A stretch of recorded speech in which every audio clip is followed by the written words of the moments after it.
Hello and welcome to the Osceola's Nole Your Enemy podcast. My name is Pat Burnham and I'll be your host today. My guest is Julie Boudwin, who writes for the LSU rival site Tiger Details. Julie is here to help us preview Florida State's matchup with LSU Tigers Sunday night in New Orleans in the Superdome. Well, first of all, Julie, thanks for joining us. I know it's a busy week there in Baton Rouge as you guys get ready to take your trip to New Orleans, but this is the week that all Florida State and LSU football fans have waited on since January 1st, the start of football season. I mean, we had a game here last week in Tallahassee, but LSU has been the game that has been targeted by all FSU fans, and certainly appreciate you joining us. And as we were talking beforehand, you are with the Rivals Network, Tiger Details, and have been covering LSU for several years. So how is everything in Baton Rouge these days? It's busy. It's different. Brian Kelly's in town. So, LSU fans have been waiting. Kelly started at the end of last year. So about 9 months, LSU fans have been waiting. I mean, we're not going to even talk about the Texas Bowl against K-State. We're going to just pretend that never happened. But, it's been a while, and they're definitely ready for this one. Well, you mentioned Brian Kelly, and I was having a conversation with somebody the other day, and they were like, well, I really think FSU has the advantage from a coaching standpoint. LSU has a first-year head coach. And I was like, well, it's not your normal first-year head coach. You're talking about the guy that won more games at Notre Dame than anyone in the history of that, obviously, storied program. Right. We talked with Ron Higgins about halfway through camp. I just want to get your thoughts. Brian Kelly, first fall camp. Thoughts on him and how his team has received him and what he brings to the table that can lead to LSU's improvement. Well, he's definitely gotten through to the team. He talked a lot early on just about kind of doing the right things, making sure the players are not just focused on the field, but also off the field, making sure their grades are right, making sure they're, just kind of stand up human beings, basically. And you can kind of tell, obviously we haven't seen the game, you can kind of tell that this team has kind of rallied around that, just in the way that they've answered questions in interviews from now to, years past. They've taken on this mentality that he has. I'm excited to see what it's going to look like. He obviously has, years of experience. He's a first-year head coach here at LSU. Never coached in the SEC, but we all know what his background looks like and the amount of games that he has won over his career. So I'm really intrigued to see what this is all going to look like. I do think there's still a little bit of mystery kind of around him, and obviously he's not talking about the quarterback. So I'm sure we'll discuss that a little bit, but so there's some mystery there. He's got a really talented team. And especially on the defensive side of the ball, which I'm sure we'll talk a little bit about that as well. But I'm really excited to see what this group's going to look like, because they've really underperformed the last 2 years and haven't played to the way that LSU teams are expected to play. And I think he'll get them on the right track. Well, and it's kind of an unfair question because you have not seen LSU play under Brian Kelly or his new staff. But just based on reputation, I'm very impressed with the staff he's put together. Brought in Mike Denbrock from Cincinnati, who has familiarity with. Mike was at Grand Valley State with Brian, and then obviously at Notre Dame. Matt House comes in with a lot of NFL experience as a defensive coordinator. And then Brian Polian, who's I worked for his father, Bill, in the Alliance of American Football, is his special teams coordinator. And then, of course, you've got a young rising star like Joe Sloan, who was a graduate assistant at South Florida when I was the director of football operations there. What do you make of, I guess, and let's try to put it in context. Do you think that the LSU's coaching staff got better from an assistant coach's standpoint with this transition to Brian Kelly? Yeah, sorry if you hear my phone going off. It's always something going on. That's right. I don't want to take away from the previous staff by any means, because obviously that group under Ed Ogeron won a national championship a few years ago. So obviously they were doing something right prior to the last 2 years. But this staff overall from top to bottom, it feels different, and it feels different in a positive way.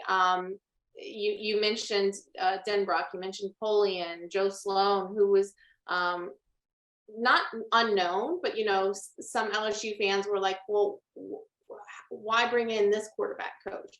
And he has proven to be a real grinder on the recruiting trail. He is out there. He is communicating with, you name an LSU prospect from the state of Louisiana, he's probably communicated with him. And then you go Cortez Hankton, who just won a national championship with Georgia. They bring back Frank Wilson, who has strong ties in the state of Louisiana and has recruited players for LSU in the past when he was here before. I mean, guys like Leonard Fournette, Tyrann Mathieu, those kind of players. Frank Wilson played a big role in getting those guys to LSU. Yeah.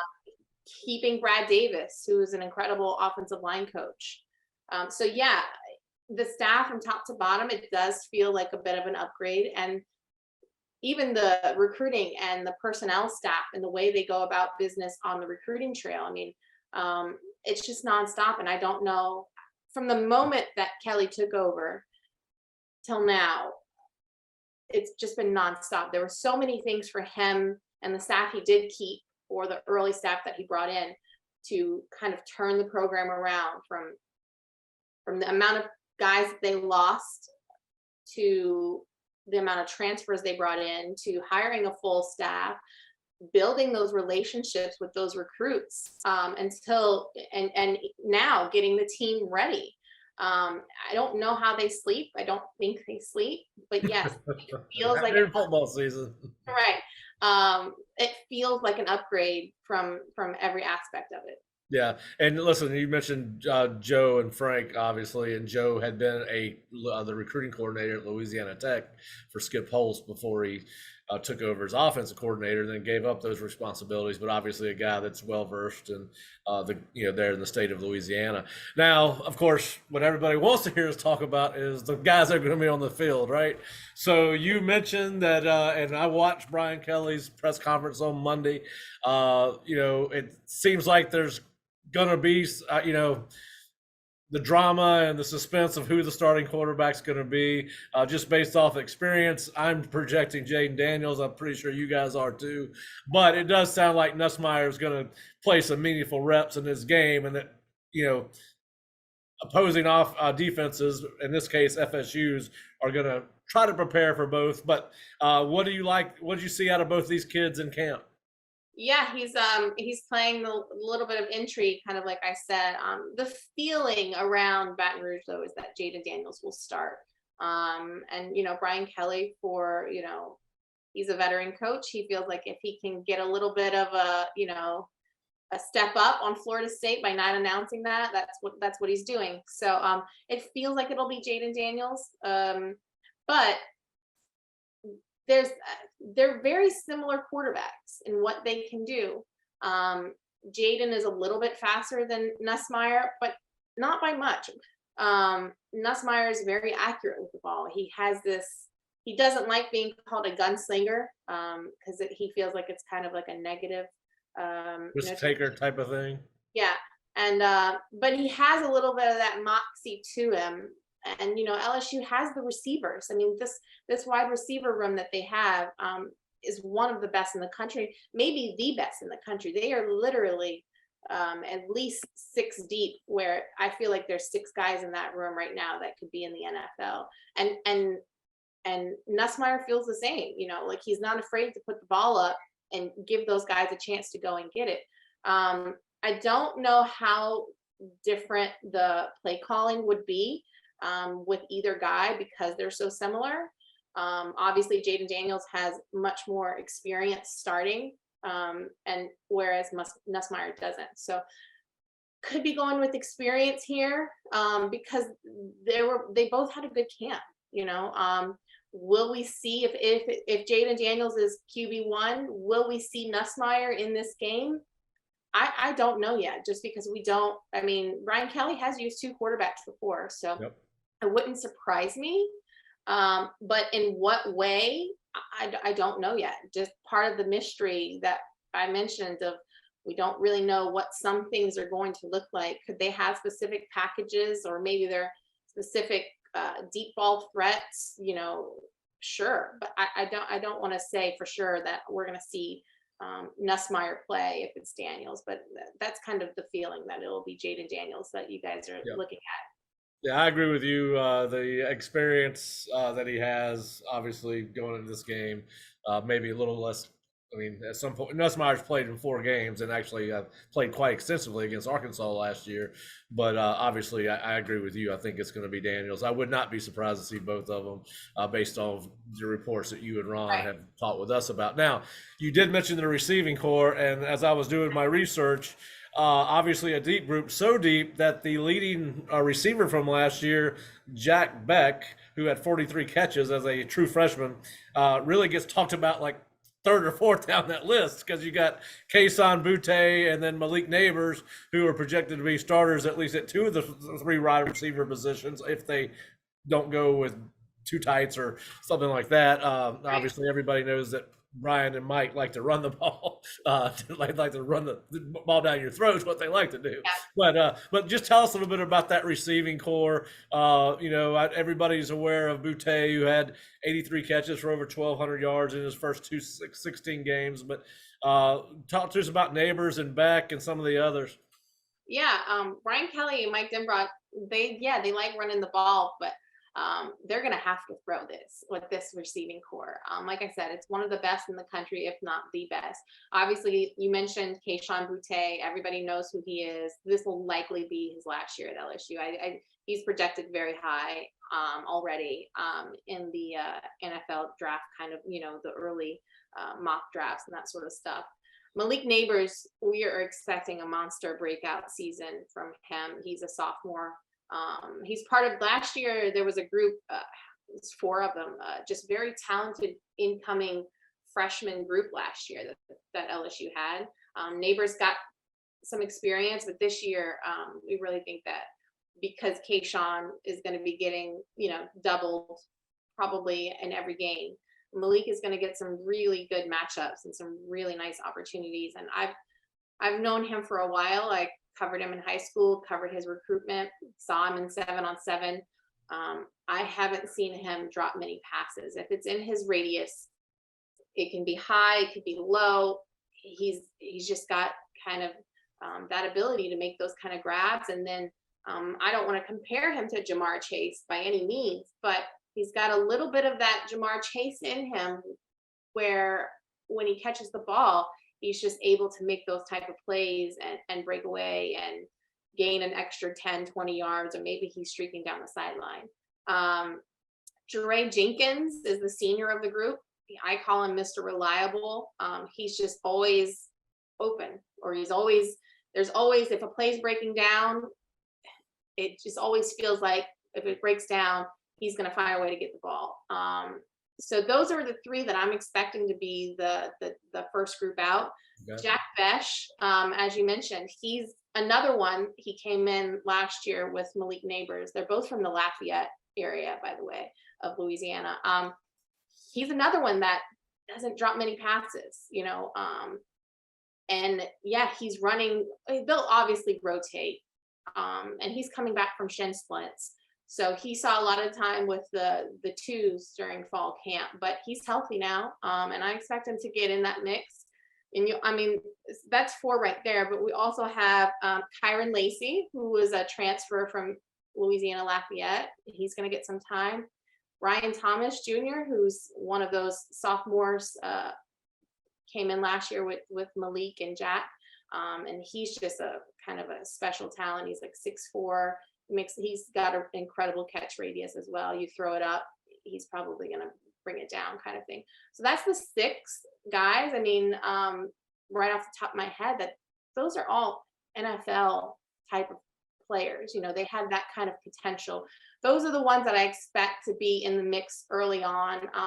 And there's obviously a couple other guys in the room that, depending on who they're playing, they'll get some time. But those are the 6. And honestly, any one of them could make whatever kind of play you're looking for. It might be a thing where every week one of them has, this game, Jack has the best game, or this game, Kayshon looks like Kayshon, or so on and so forth. It's just a really, really deep room right now that's going on in Baton Rouge.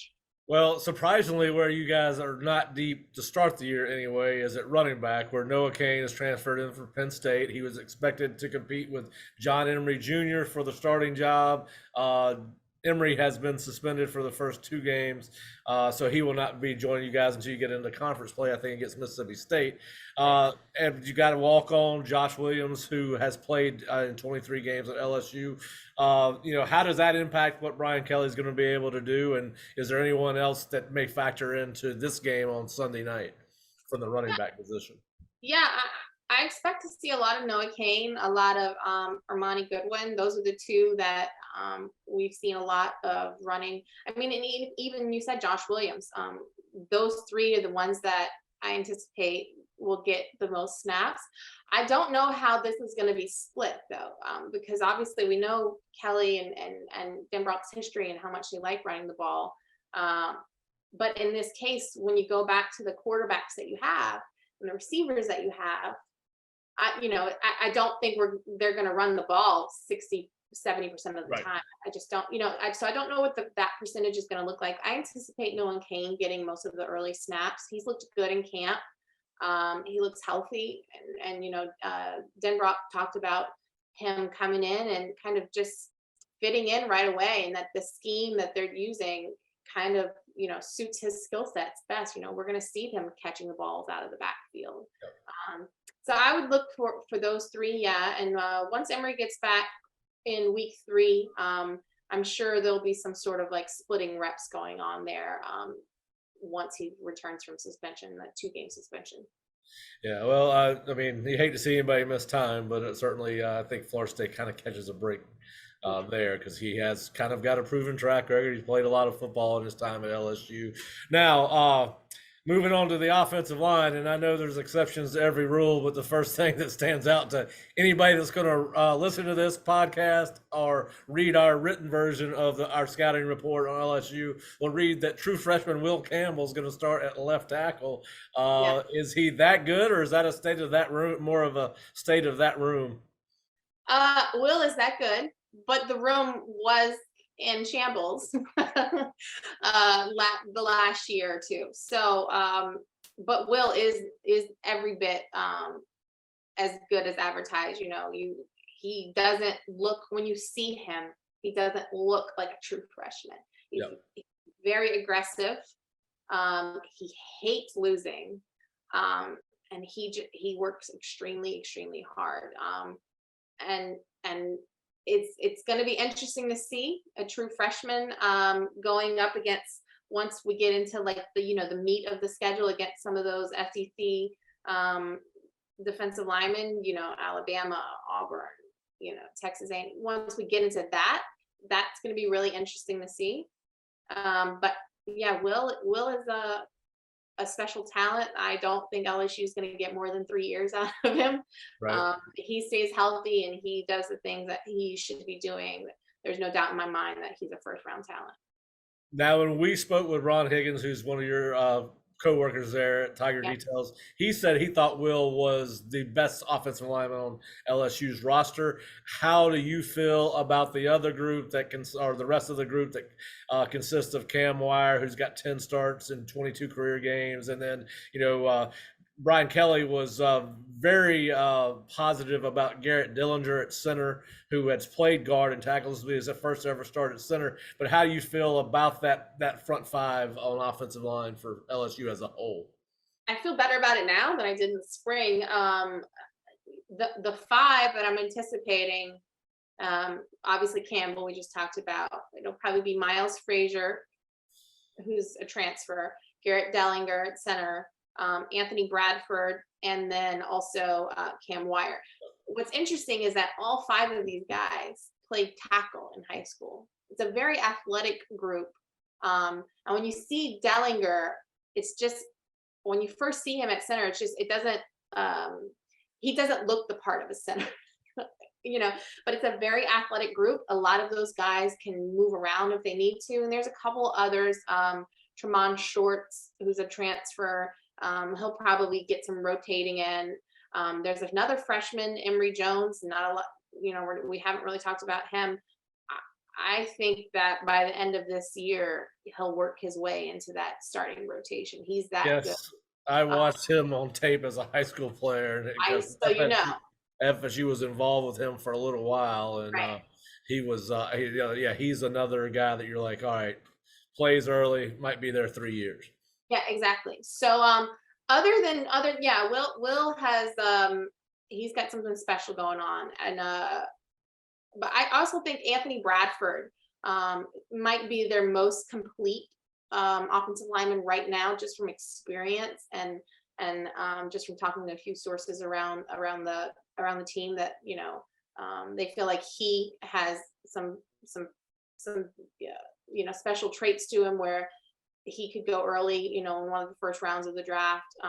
But those two guys, obviously Anthony has more experience. He's played more games. Obviously, Will's only a freshman. So those two guys are their top offensive linemen, in my opinion. But they do have some other, there's some talent there. There's some guys there that Dellinger was a 4-star, Cam Wire, I want to say, I don't have it in front of me. I want to say Cam Wire was a 4-star. I believe that's right. I believe that's correct. And then Frazier obviously was one of the hottest names in the transfer portal. So, and you throw in Emory Jones in the mix, and there is some depth there, and there is talent there. And Brad Davis has been working with that group to get them better than what they have been in the last year or two. And I think we'll see a bit of that.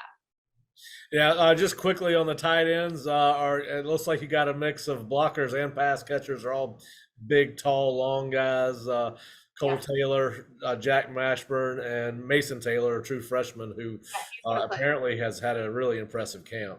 Yeah, he's going to play. I don't know if he's the first one that's going to run out on the field. I don't know what that's obviously going to look like, but he is going to play in this game, and he's going to get a lot of action throughout the entire season. He's really impressed Brian Kelly and Mike Denbrock, and obviously his dad is Hall of Famer Jason Taylor, for those who don't. So there's that bloodline there, and he's much bigger in person.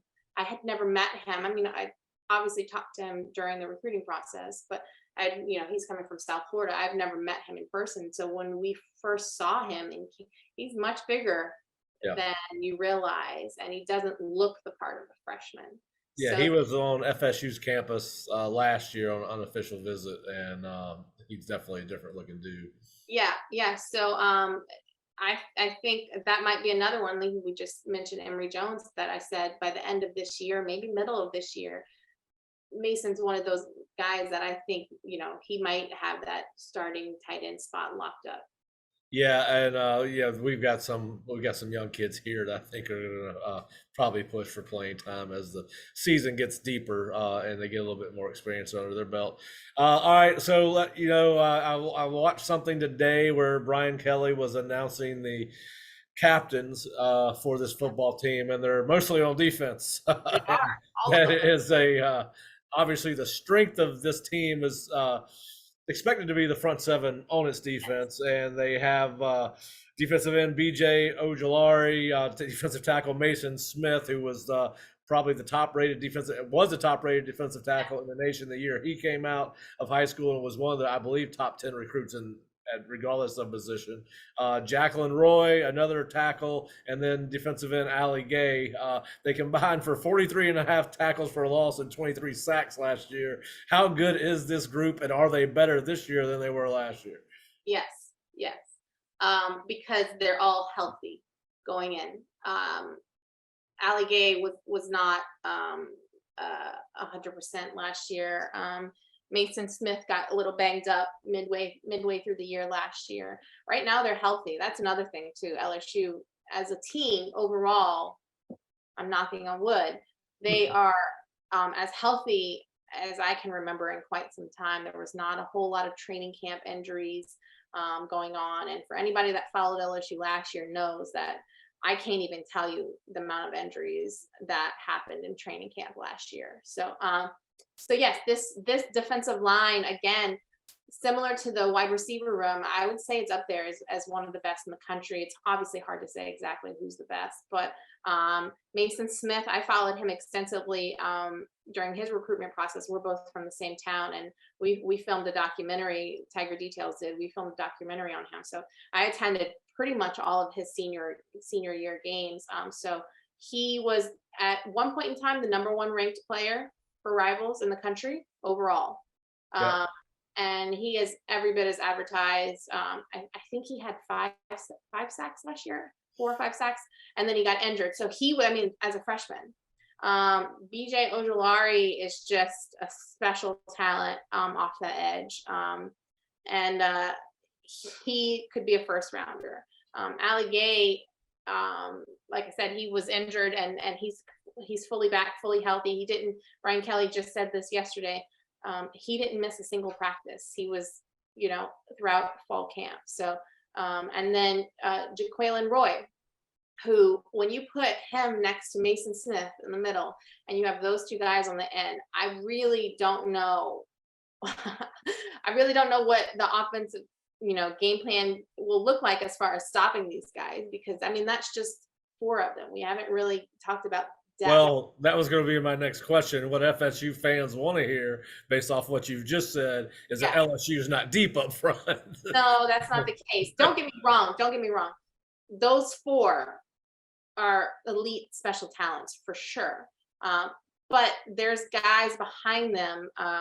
Desmond Little, who will probably be the first man up for BJ Ojulari, who's had a really good fall camp. Jacobian Guillory. I'm trying to think of everybody's names right off the top of my head. There is depth there. They're not. Maybe there's a small drop off. Don't get me wrong. But there is depth there, and I expect some big things from that group, and I think they expect some big things for themselves. And that's part of the reason why the offensive line obviously has looked so much better. Going against those kind of players day after day in camp, they've prepared each other. So it'll be really interesting to see what this Florida State offensive line is going to be able to do against those guys. Yeah, and we're looking forward to having that question answered too, because we think that it's the best. Well, we know it's pretty deep, right? It's a deep. Well, and relative to what we've seen the last 4 or 5 years, yes, it's deeper and more talented, and so I think that's one of the big key matchups we want to see is how does FSU match up against LSU, and not only for this game, but so we can kind of see, judge how we think this group's going to perform down the season. Now, obviously, they've they've got some runners and hitters at linebackers. They're base 4-2-5.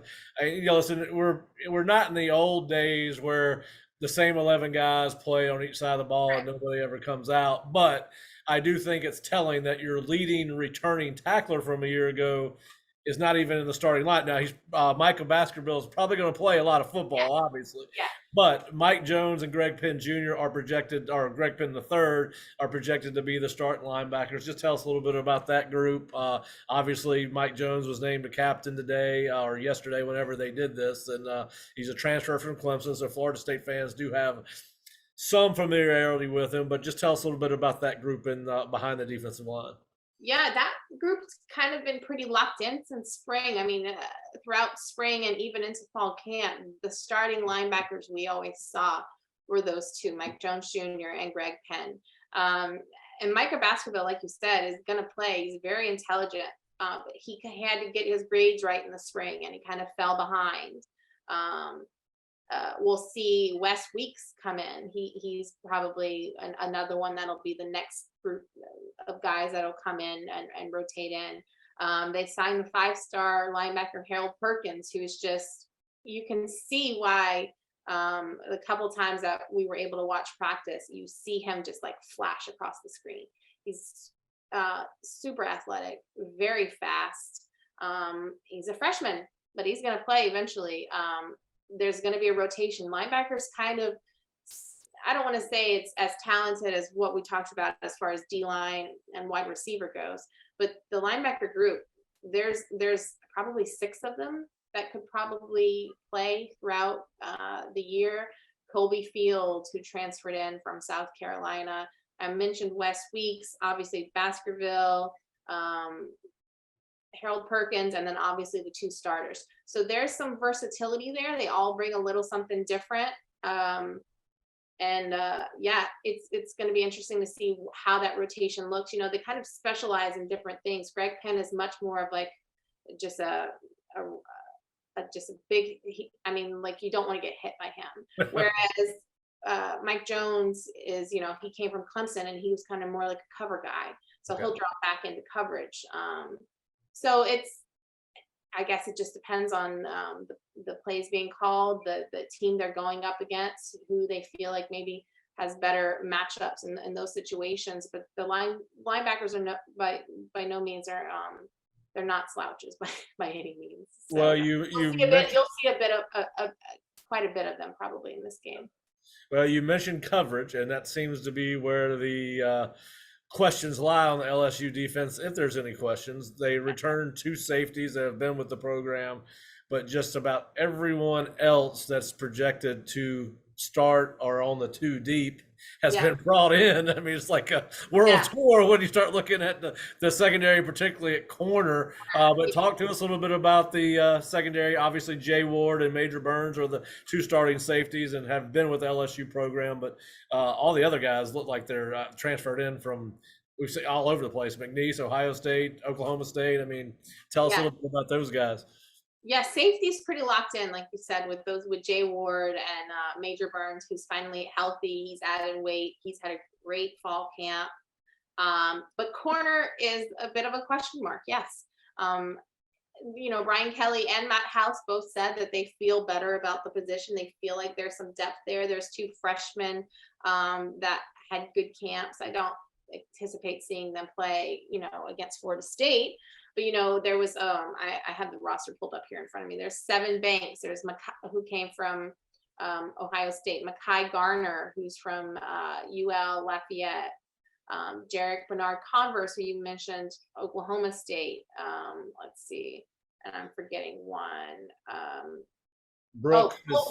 Colby Richardson, who's kind of like really the person who had just maybe the biggest camp of the entire team.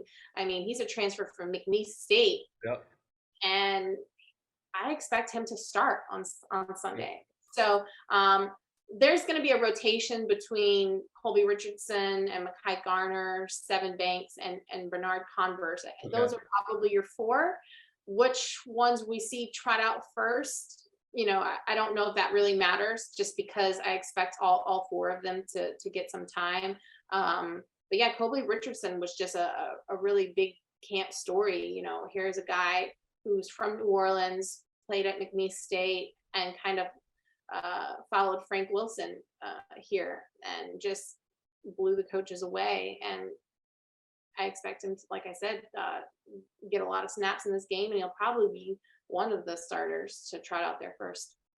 Yeah, well, it's definitely some of those guys have some impressive resumes. You mentioned Bernard Converse. It's a matter of, can they stay healthy? 7 Banks has not been healthy. Bernard Converse, he hasn't been completely healthy in his time that he's been there. So that's the thing for me. I think they'll be all right in that spot if they're healthy. But if 1 or 2 guys go down, it becomes a real big problem as far as depth goes, because beyond those 4 guys, you're looking at two true freshmen. That's never really and probably the advantage there to those guys not being healthy is they're all most of them are very experienced players, so maybe don't need as much time getting it oriented to system or college football. I know Converse, 51 career games, 47 starts, 47 consecutive starts, or consecutive, yeah. And then, of course, Brooks had 31 games at Arkansas. Banks was 14 starts at Ohio State. So these guys have played some football at the highest level. Obviously, moving to the kicking game quickly, I believe that you have a true freshman or a redshirt freshman taking over field goal duties, Damon Ramos, and then, of course, you've brought in Jay Bramlett from the punter from Notre Dame, who started for 3 years for Brian Kelly there. That is kind of what it is. Ramos is not kicked in a game yet. What are your expectations for him? I think we'll find out on Sunday. He's got a leg on him. He's hit some 50+ yarders in camp. But as Brian Polian said, at one of his press conferences. That was, fall camp. It's not during the big moment of a game with fans roaring, in his ears. So I think we'll have to see what happens there. There's a couple other guys on the team that if things don't work out with him, that maybe might get another shot. Yeah. But I don't know if we know what to expect. LSU fans have been so spoiled the last few years with field goal kickers and just both those guys are in the league now. So I don't know what to expect from him. If I'm being truly honest, I expect we'll find out on Sunday. Jay Bramlett, he's proven, he's, like you mentioned, he's got years of experience at Notre Dame. And he obviously transferred for a reason, and he won the role as punter. So I as far as returner, I expect to see a good mixture probably of Malik Neighbors or Sage Ryan. Those guys jump out. Maybe Armani Goodwin. They're all just big, bash, strong playmaking type of guys. Now, do you expect them to be aggressive in the return game, as far as particularly with kickoff return? Because you get the ball at the 25-yard line, it's kind of you feel like you've lost yardage if you don't return it back out to the 25. Do you think they'll be aggressive in that or conservative? I think it depends on who's exactly back there and what the situation is in the game. Are you going to risk something if you're up? Right. Maybe not. That's something, we didn't see a whole lot of special teams in camp. They are off on the other side working out. And then we really only saw 3 full scrimmages. And even in that, it's not like they were showing us everything. Right. So Right. Yeah. I think it's just going to depend on the situation. All right. Well, I'm gonna ask you a couple more questions. We'll let you lose because I've taken up way too much of your time. But listen, as I told Ron, I see all these projections, and I've seen LSU projected as last place in the West. I sometimes think that maybe the demise of the LSU program is overstated. I expect them to be maybe not Alabama, Texas A&M good, but I think that they would be able to compete. And I'm not sure Texas A&M is not overrated. Right. I don't expect them to be Alabama good. I'll put it to you that way. A&M to me will be an 8-4 team, but that's that's just my opinion, and they always are. But where do you see LSU stacking up? On that side of the conference. I've about that 8-4. Okay. I think there's potential for 9-3. Here's the thing. I'm with you. I agree. And I think LSU fans will probably be realistic in this. I don't. Alabama returns a lot of people that are playmakers and kind of captains on that team. I don't anticipate LSU beating them, even though it's in Tiger Stadium. If they do, great. Wow, that would be huge. But I don't anticipate that being a win for them. Pretty much anybody else, I feel like it could really go either way. Honestly, I think this game will be telling for a lot of people, just because there's so much mystery behind what things are going to look like, because it's just an entire new team, entire new coaches, all of that sort of stuff, so many new faces and players and coaches. This game's going to be really telling as far as how gelled this team it truly is, how the chemistry is going to come together with the corners in particular, or how that offensive line is going to be able to continue growing. I have them in that 8-4, 9-3 range. Do I think they could win 1 or 2 more? Potentially. Do I think they could lose 1 or 2 more? Also, yes. I think my pick for the season is probably going to be 9-3. I think the Tennessee game will be really interesting in Tiger Stadium. You never know what to expect with Texas A&M, as you mentioned. I think Arkansas could be a tough one as well.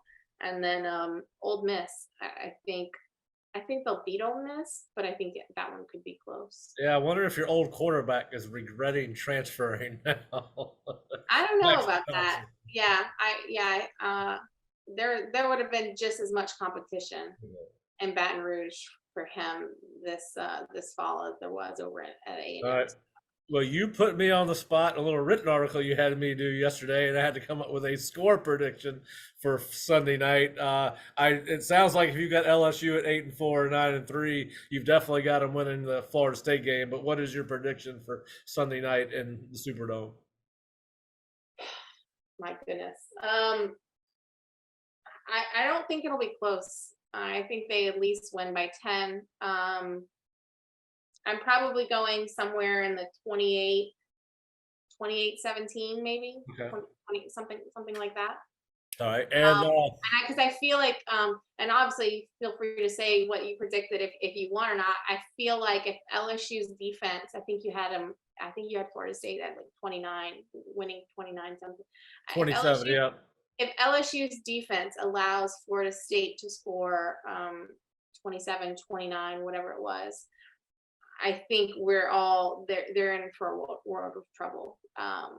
Just because the defense especially should be the focal point for this team in the amount of talent that they have. I don't know if they should let many teams score that much. Alabama will be different, but yeah, I think if they come out and they let them score almost 30, that they'll be in for a world of trouble this season. Yeah, I had 29-27 Florida State based off the fact that this is Florida State's best team relatively early in the season, catching LSU at the right time.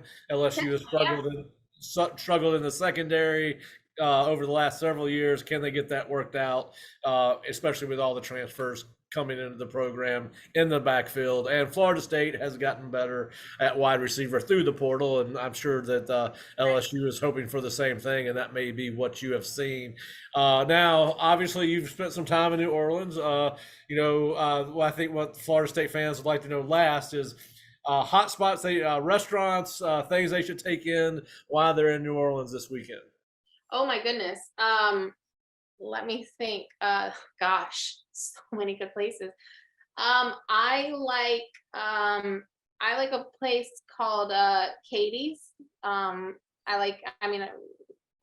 don't live inside the city, so I don't get to go to as many of the restaurants as we love that often. But when we do get back in the city, we typically hit up the same spots. And one of them is Katie's, which is it's not that far off from downtown.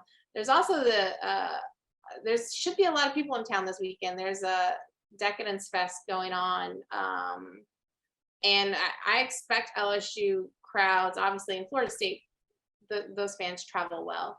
30,000, my understanding. Yeah, it's just going to be a really fun atmosphere. There's hopefully the weather. I mean, it's been raining. It seems like every day down here. So hopefully the weather holds up for the fans to be able to get out and about this weekend and see some sights, try some restaurants, and kind of hang out around the dome prior to the game, in Champion Square and whatever else they've got going on. Hopefully the weather holds off and maybe it won't rain. Yeah. So we'll see, because it's like I said, it's been raining every day here. Well, the good news is it won't be raining when they start the game. So. This is true. There will be no rain delay in this game. We'll be inside and we'll be dry. Yes, and comfortable. Yes. Well, listen, it's a big game for both programs. Mike Norvell, in his third year at Florida State, needs a signature win, and this would certainly give him one. Brian Kelly, this kind of sets the tone for his tenure at LSU. So it's going to be a exciting weekend. Julie, I can't thank you enough for your time, and you and Ron have been very helpful as we get ready for this opener, and look forward to seeing you guys in New Orleans. Yeah, thank you so much for having me. Make sure you bring a coat. It's ice cold in that Superdome press box. I will definitely make note of that and tell the team. But listen, thank you for being a part of Nole Your Enemy, and we look forward to seeing which of our teams comes out on top on Sunday night. Yeah, we'll find out Sunday night. Thank you so much. Thank you, Julie.